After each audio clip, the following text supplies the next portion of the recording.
보이는 게 다가 아니다라고 하는 제목으로 여러분과 함께 하나님의 말씀 나누기 원합니다. 36절에 보면 며칠 후에 바울이 바나바에게 말해서 주의 말씀을 전한 각 성으로 가가지고 복음을 전하자 이렇게 제안하는 장면이 나옵니다. 여기서 며칠 후에라고 하는 말은 며칠 후라고 기록되어 있지만 상당히 이제 오랜 기간이 지난 거죠. 지금 예루살렘에서 이방인들에 대해서 유대인들의 율법을 적용할 것인가 말 것인가 라고 하는 것에 대한 회의가 있었고, 여기에서 이방인들에게 율법을 또 할례를 받는 그런 것들을 강요하지 말자라고 하는 결론을 내렸고, 이 결론을 수리아와 안디옥과 길르기아에 있는 모든 교회들에게 전달하라고 하는 칙령이 내려진 거예요. 그리고 이 칙령을 가지고 이제 바사바 유다라고 하는 사람과 실라와 함께 예루살렘에서 돌아오죠. 바울과 바나바가 이제 안디옥에서 힘을 얻고 사역을 했던 그 기간이 1년 정도가 흘렀음을 우리가 알 수가 있는 겁니다. 1년 이상 흐른 이 시간이죠. 근데 이제 며칠 후 이렇게 얘기를 한 거죠. 하여간 예루살렘 회의에서 2차 선교 기간까지는 1년 이상의 시간이 흘렀어요. 그 1년 이상의 시간이 흐르는 동안에 바울은 선교를 다시 가야겠다라고 하는 마음의 감동이 이제 일기 시작한 겁니다. 바울은 지금 안디옥 교회에 불어닥친 그 폭풍, 다시 얘기해서 이방인들이 할례를 받아야 구원을 받을 수 있다라고 하는 거짓 가르침 때문에 온 혼란을 잠재운 후에 고무되었어요. 혼란이 다른 교회에도 퍼질 수 있는 우려가 있기 때문에 신속히 가서 이 말씀들을 자기들이 개척한 교회에 가서 전하고 싶었던 겁니다. 그래서 36절 보시면 며칠 후에 바울이 바나바더러 말하되 우리가 주의 말씀을 전한 각 성으로 다시 가서 형제들이 어떠한가 방문하자 하고 이렇게 나와 있죠. 그 형제들이 어떻게 지내고 있는지를, 그리고 형제들이 잘 믿음 안에서 성장하고 있는지를 파악하기를 원했던 거예요. 교회를 개척하고 나면 그 교회를 이제 돌아봐야 된다는 겁니다. 이것이 이제 2차 선교 여행의 동기였어요. 선교 여행의 동기는 성도들이 믿음 안에서 잘 자라고 있는가, 믿음을 잘 지켜내고 있는가라고 하는 것을 보기 위해서 돌아다닌 거였다는 거예요. 그리고 그 성도들에게 안디옥 교회를 혼란케 했던 그것을 잠재운 칙령들을 그대로 전해주기를 원했던 거죠. 왜냐하면 편지의 수신자가 수리아와 길르기아에 있는 모든 교회들 이렇게 돼 있기 때문에 자기들이 개척한 교회들 전체가 이제 수신자가 되는 겁니다. 그래서 그들에게도 동일하게 구원이라고 하는 것은 은혜에 의해서 임한다라고 하는 것을 설명을 해주고 싶었던 거죠. 빨리 예루살렘 칙령을 전달을 해주고 싶었던 거죠. 그리고 1차 선교여행 때는 기도하고 금식하고 있는 중에 성령님께서 말씀을 하신 거예요. 바나바와 바울을 선교사로 파송하고 그들이 가서 복음을 전하게 하라, 이렇게 말씀이 떨어졌고 그 말씀에 입각하여서 갔단 말이죠. 그래서 성령님께서 주도를 하셨죠. 여기서는 바울이 바나바에게 말하여서 이렇게 가게 한 겁니다. 물론 여기서 바울이 바나바에게 말했기 때문에 이건 성령님이 주도한 것이 아니라 이렇게 생각을 하면 안 되죠. 성령님께서는 우리가 기본적으로 선교를 하기를 원하세요. 예루살렘 교회는 밖으로 나아가지 않았기 때문에 머물러 있는 예루살렘 교회를 흩어버리기 위해서 핍박을 주셨잖아요. 안디옥 교회는 성령님께서 맨 처음 주도를 하셔서 내보내라 이렇게 말씀을 하신 거예요. 그들은 이제 선교를 가는 것이 성령님의 뜻이라고 하는 거, 이것을 익히 알고 있는 거죠. 그러면 성령님께서 더 이상 이제 말할 필요가 없는 거예요. 우리가 성령님이 우리에게 감동을 주시고 이런 것은 기계적으로 우리가 이 성령님의 뜻에 따라서 일한다는 거, 이것을 의미하는 건 아니거든요. 예를 들어서 이웃을 사랑하라, 이것이 성경에 주어진 말씀이잖아요. 이것이 하나님의 뜻이란 말이죠. 그럼 이웃을 사랑해야 되는 거예요.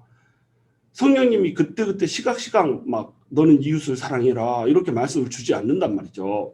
성경에서 기본적으로 하나님의 뜻이 무엇인지가 이야기가 됐으면 말씀에 따라 순종해서 가면 되는 겁니다. 그런데 말씀대로 따르지 않거나 또는 멈춰져 있거나 이러면 성령님께서 얼른 하라고 촉구를 하는 식으로 감동을 주신다는 겁니다.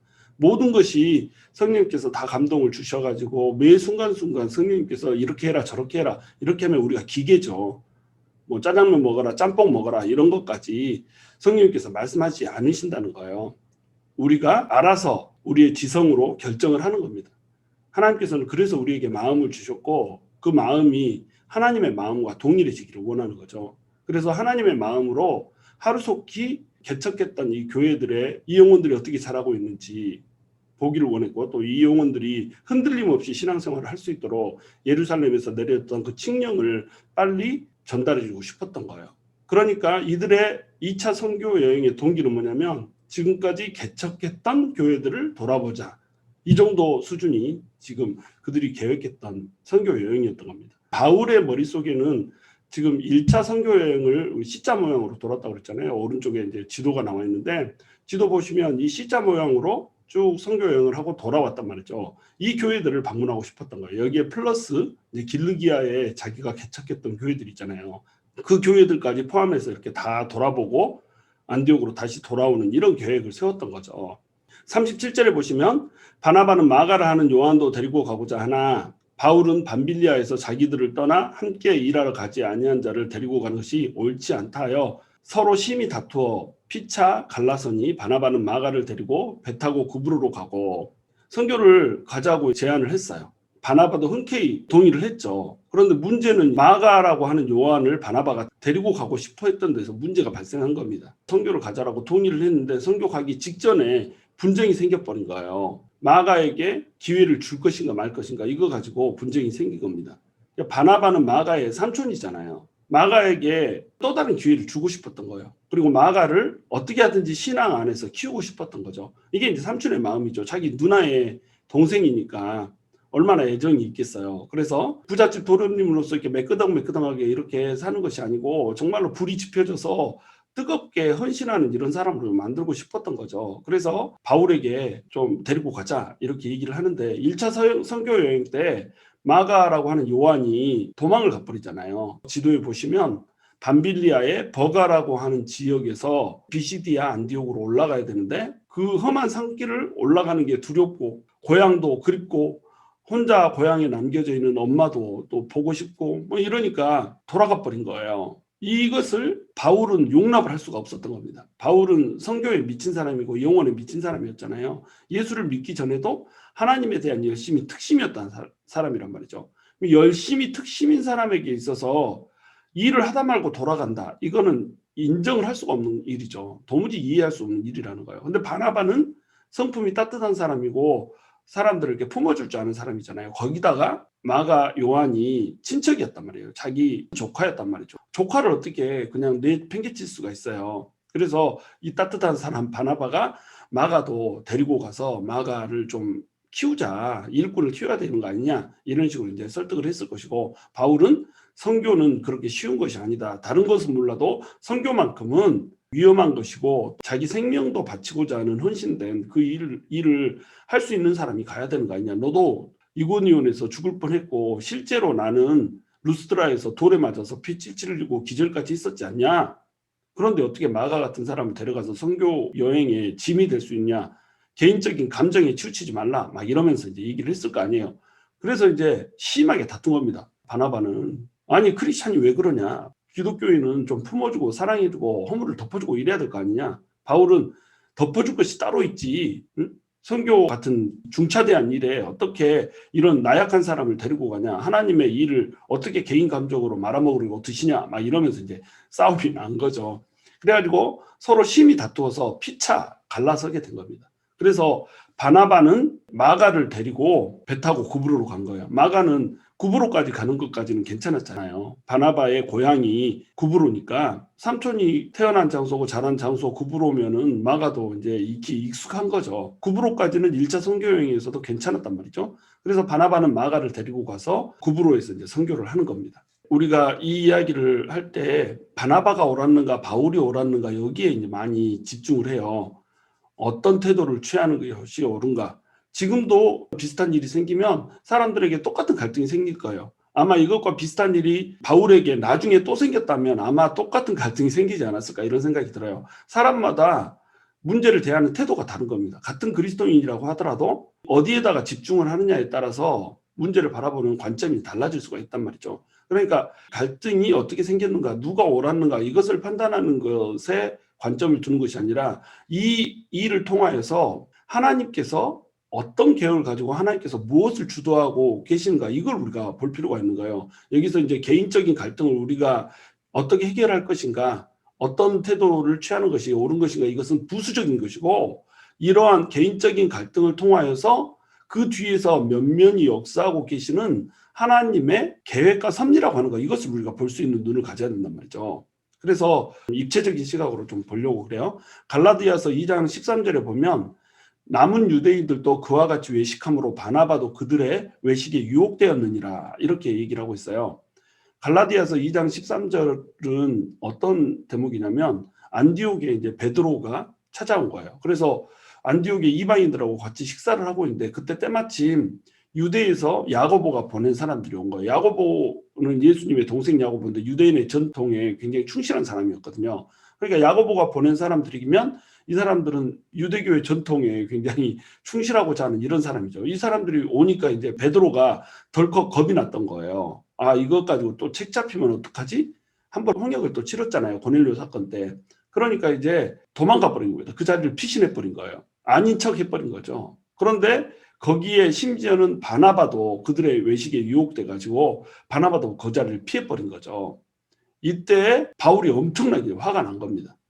이방인들도 똑같은 형제로 받아들인다면서 그것을 칙령으로까지 발표를 했으면서 어떻게 이방인들하고 같이 식사를 하고 있다가 유대인들이 온다고 하는 이유 때문에 피할 수가 있냐 이거죠. 유대인이나 이방이나 차별 없이 하나님께서 은혜를 베풀어 주셨고 차별 없이 부어주신 그 성령 가운데 한 형제가 됐는데 어떻게 형제를 유대인이나 이방인에 해서 차별하고 자기들 마음속에는 차별하는 마음이 없으면서 차별할 만한 사람들이 오니까 직면하여서 자기들의 마음을 그대로 드러내지 못하고 아닌 척 이렇게 외식하면서 위장하면서 그 자리를 피할 수 있냐 이러면서 너무너무 화가 난 거예요. 그래서 공개적으로 이제 베드로를 책망한 그 사건이 갈라디아서 2장 13절의 기록인 거죠.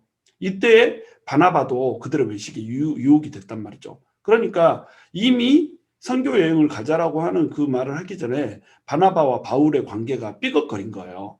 흔들린 관계가 된 겁니다. 예전 같지 않은 관계가 된 거예요. 바나바는 바울을 청거해준 아주 은인 같은 사람이고 이랬지만 같이 일을 하면서 바나바가 하는 실수를 보면서 바울의 마음에 실망감이 들었을 거 아니에요. 그럼에도 불구하고 고린도전서 9장 6절에 보면 어찌 나와 바나바만 일하지 아니할 권리가 없겠느냐 이렇게 얘기를 하면서 바나바에 대한 애정을 드러내고 있긴 해요. 그러니까 바나바는 여전히 바울에게 있어서 소중한 사람이고 여전히 바나바는 바울이 존중할 만한 그런 인물이었단 말이죠.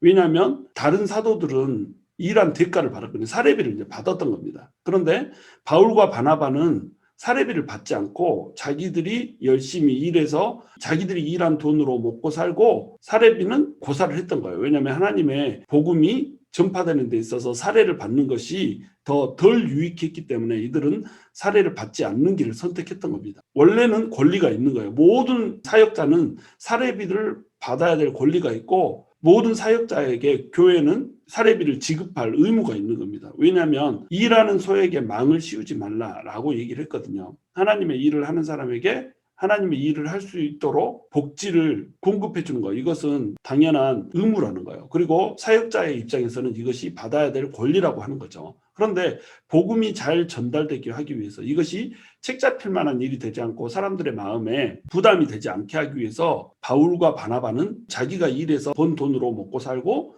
사례비는 이제 거절을 했던 거죠. 이것이 이제 바울이 바나바를 존경하는 측면 중에 하나인 거죠.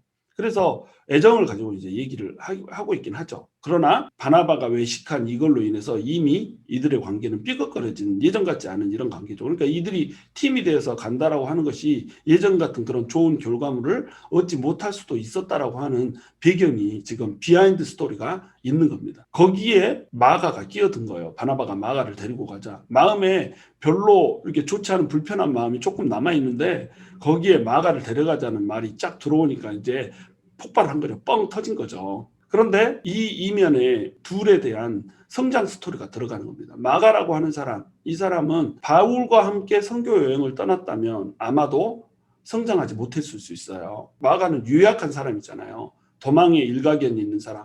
겟세마네 동산에서 혼이불을 두르고 있다가 그 이불을 벗어 던지고 알몸으로 도망갔던 사람이 바로 마가잖아요. 그러니까 마가는 도망의 일가견이 있는 이런 사람이었단 말이죠. 그냥 마가가 유약하기 때문에 바울과 같은 성정의 사람, 그런 지도자 밑에서 성장하는 것은 꽤 힘든 거죠. 바나바는 그의 삼촌이면서 동시에 성정도 품어주는 성정이고 이러니까 마가가 불타는 심장을 가질 수 있도록 품고 계속 성장을 시켜줄 수 있는 이런 사람이었던 거예요. 그래서 결국 마가는 삼촌 바나바의 품에서 성장을 할 수가 있었던 겁니다.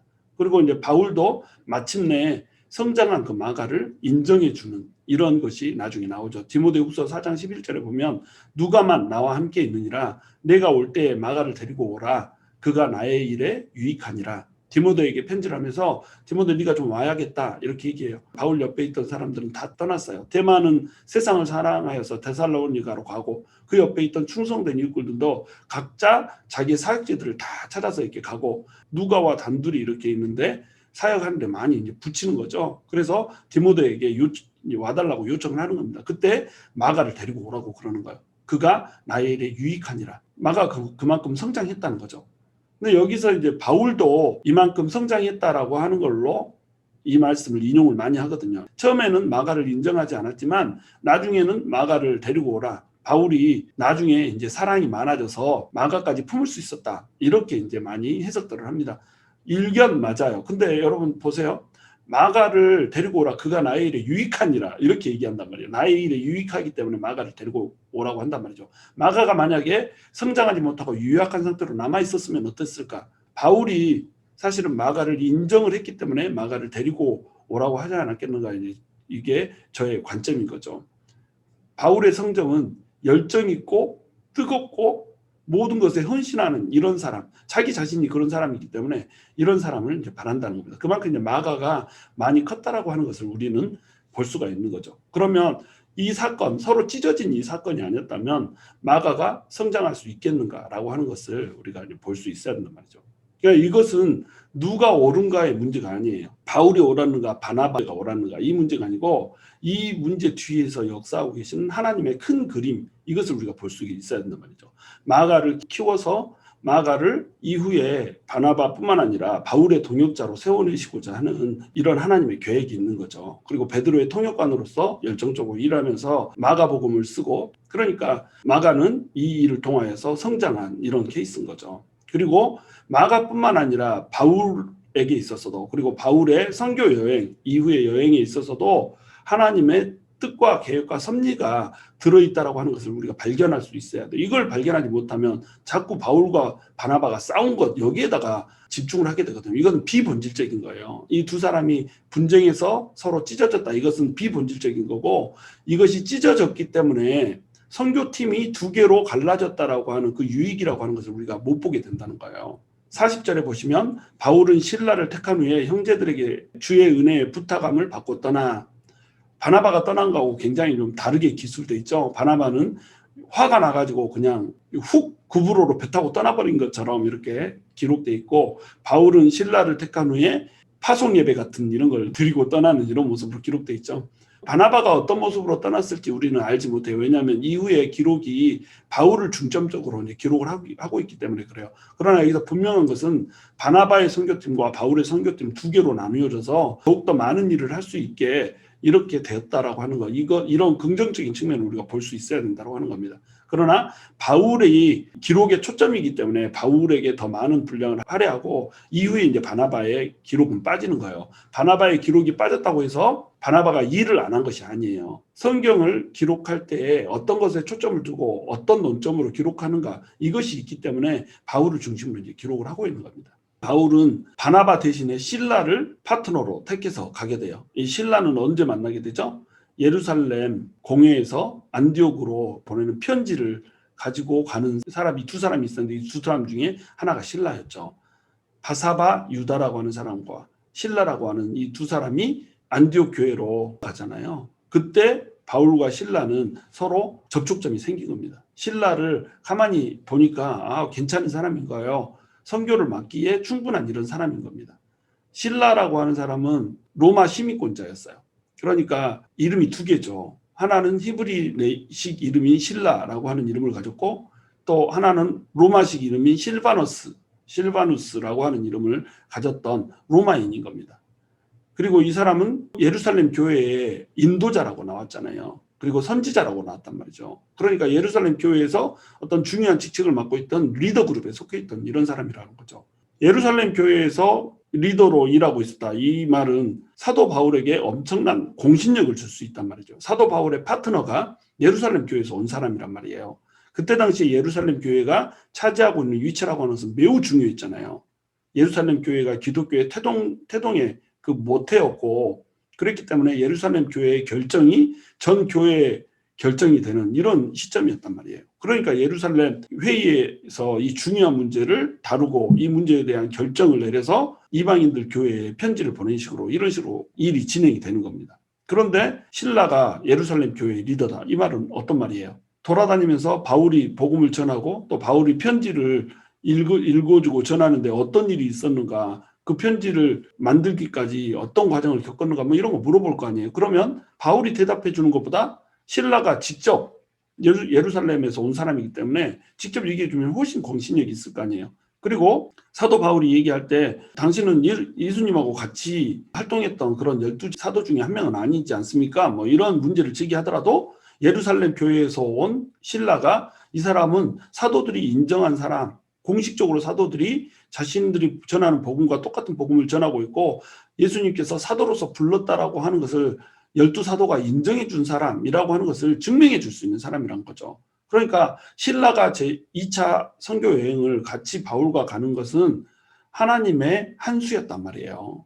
이것은 하나님의 계획과 섭리 안에 들어있는 겁니다. 우리가 간단히 바울과 바나바가 개인적으로 다퉈서 성질나가지고 흩어져서 이렇게 선교팀이 두 개로 나눠졌다 이렇게 보면 안 되고 하나님의 섭리 안에서 이 일이 이루어지고 있다는 말이에요. 물론 서로 다투었다 이거는 부정적인 거죠. 그러나 이 부정적인 일 이면에 신라와 바울이 함께 팀을 이루고 바나바와 마가가 함께 팀을 이루고 이것이 마가의 편에서도 바울과 신라의 편에서도 전부 유익이 있는 결정이었다는 말이죠. 그리고 이 일을 통해서 하나님께서는 더 원대한 그림, 더 큰 그림으로 하나님의 이 역사를 써 내려가고 있더란 말이죠. 하나님의 나라를 더 확장시켜 나가는데 이 일을 오히려 활용을 해버리단 말이죠. 그러니까 하나님께서는 모든 것을 합력해서 선을 이뤄버리시는 분이란 말이죠.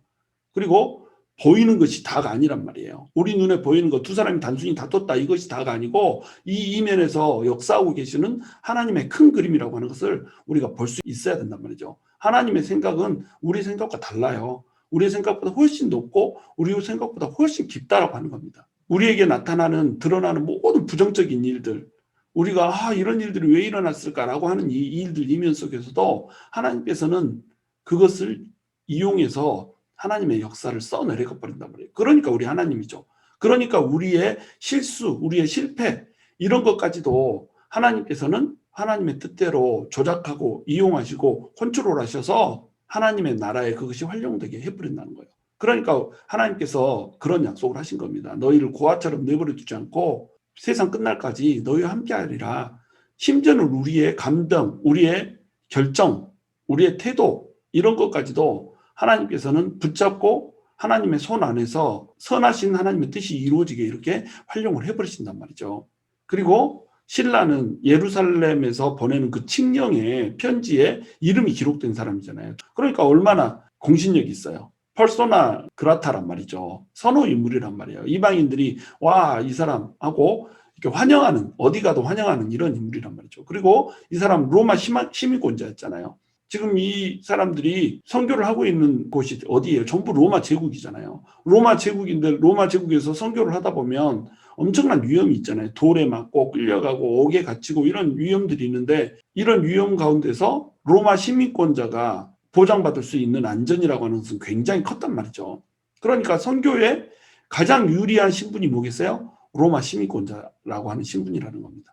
사도행전 16장 37절 보시면 바울이 이르되 로마 사람인 우리를 죄도 정하지 아니하고 공중 앞에서 때리고 옥에 가두었다가 이제는 가만히 내보내고자 하느냐? 아니라 그들이 친히 와서 우리를 데리고 나가야 하리라 한데 이런 식으로 아주 배포 있게 나가잖아요. 이거 로마 시민권자이기 때문에 가능한 겁니다. 근데 이때 만약에 신라는 로마 시민권자가 아니었다고 생각을 해보세요.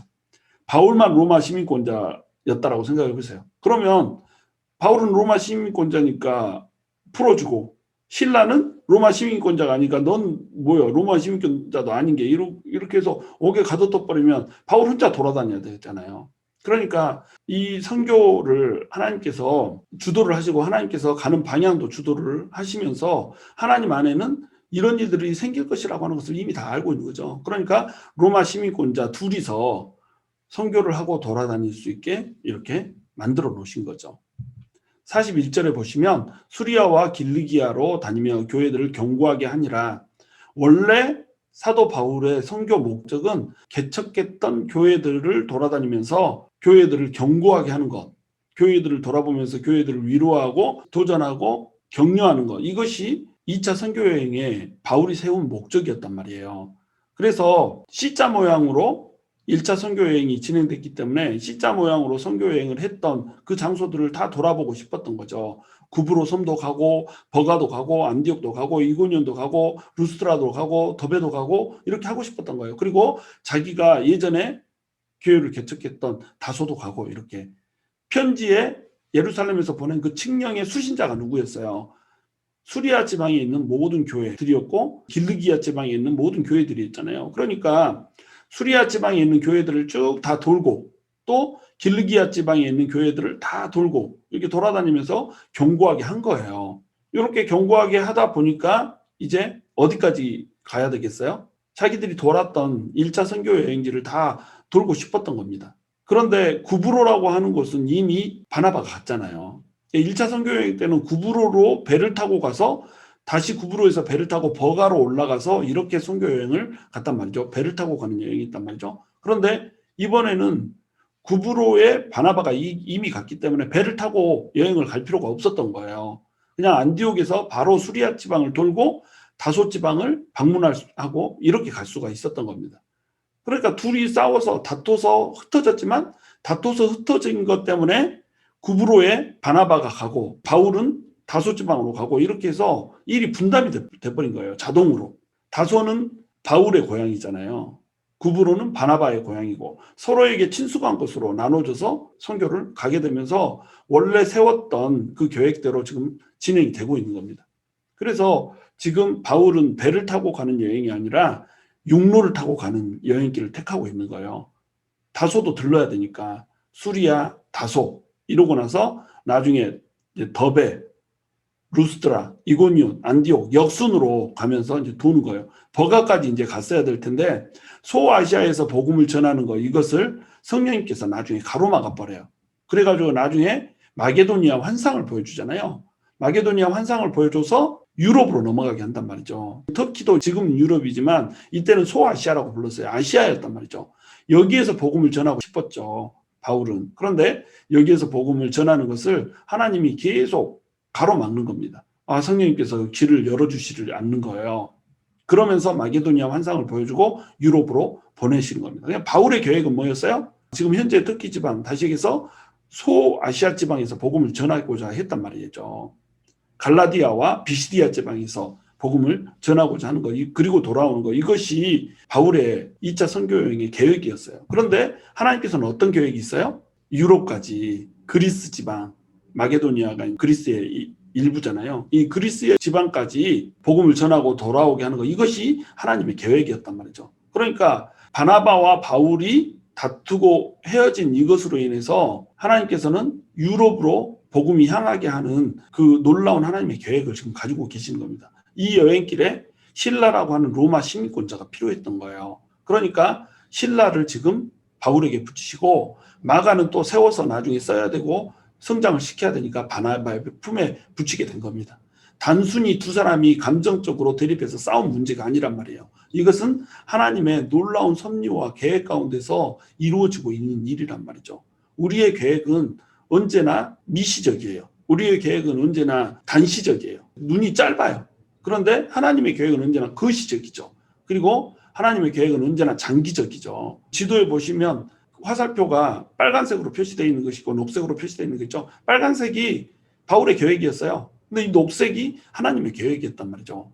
그래서 2차 선교 여행은 땅콩 모양으로 이렇게 올라가서 내려오는 겁니다. 원래는 C자 모양으로 1차 선교 여행을 했던 것처럼 C자 모양으로 하고 돌아오고 싶어 했어요. 그런데 하나님께서는 땅콩 모양으로 확 하나님의 선교 사역을, 하나님의 나라 사역을 확장을 시켜버리다라는 겁니다. 하나님께서는 우리보다 더 훨씬 위대한 생각을 가지고 계세요. 여러분, 우리 안에서 생겨나고 있는 한 가지 일들, 이런 것들 때문에 일이 일비할 필요 없어요. 우리 안에서 생겨나고 있는 문제들, 우리가 심지어는 실수하는 것들, 넘어지는 것들, 이런 것들마저도 하나님께서는 그것을 이용해서 쪼물딱 해가지고 하나님의 나라의 확장에, 그리고 하나님의 백성들의 성장에 유익한 방향으로 하나님께서 활용을 해버리시더라는 겁니다. 이것이 하나님이라는 거예요. 그러니까 우리가 하나님의 손에 붙들려 있는 자들이란 말이죠. 우리는 하나님 새끼거든요. 하나님 새끼예요, 우리는. 하나님 새끼인데 하나님이 책임지지 않겠어요. 하나님이 우리를 마음껏 성장시키시고 우리를 통하여서 하나님께서 마음껏 일하시지 않겠어요. 그러므로 여러분, 우리가 지금 현재 봉착하고 있는 많은 문제들이 있고, 또 우리가 늘상 하나님 앞에서 똑바로 서지 못하고 때로는 넘어지고 때로는 감정이 폭발하고 이런 일이 있다라고 할지라도 우리 하나님을 사랑하는 마음을 잃지 맙시다. 하나님의 손 안에서 우리가 하나님의 일을 하겠다고 하는 그 열정만은 잃지 않는 거예요. 바울과 바나바를 봐보세요. 바울과 바나바가 싸웠는데 에이 나 안 가, 때려쳐, 이러는 거 보셨어요? 이러지 않아요. 이들은 싸움이 일어나고 갈등이 일어났는데 아이 그럼 난 너랑 안 가고 다른 사람 데리고 갈까, 이러고 어쨌든 하나님의 일을 하러 간단 말이죠. 어쨌든 하나님의 꿈을 가지고 어쨌든 하나님의 손 안에서 살아가려고 노력한단 말이죠. 우리가 가져야 될 태도가 바로 이거라는 겁니다. 우리가 다툴 수 있죠. 싸울 수 있죠. 감정이 상할 수도 있죠. 그리고 실수할 수도 있고 미성숙해서 도망갈 수도 있고 이렇죠. 그러나 하나님 안에서 계속 정진하려고 한다라고 하면 하나님 손에 붙들리고 하나님의 그 마음에 합당하게 살아가려고 하는 그 마음을 우리가 품고만 있다고 한다면 하나님께서는 우리를 성장시켜 주시고 얼마든지 우리를 통해서 더 큰 일, 하나님의 더 큰 계획을 이루신다고 하는 것을 우리가 잊지 않아야 된다는 겁니다. 저와 여러분이 우리의 생각을 뛰어넘는 하나님의 손 안에서 하나님의 그 원대한 계획의 일부가 될 수 있게 되기를 주님의 이름으로 축원합니다.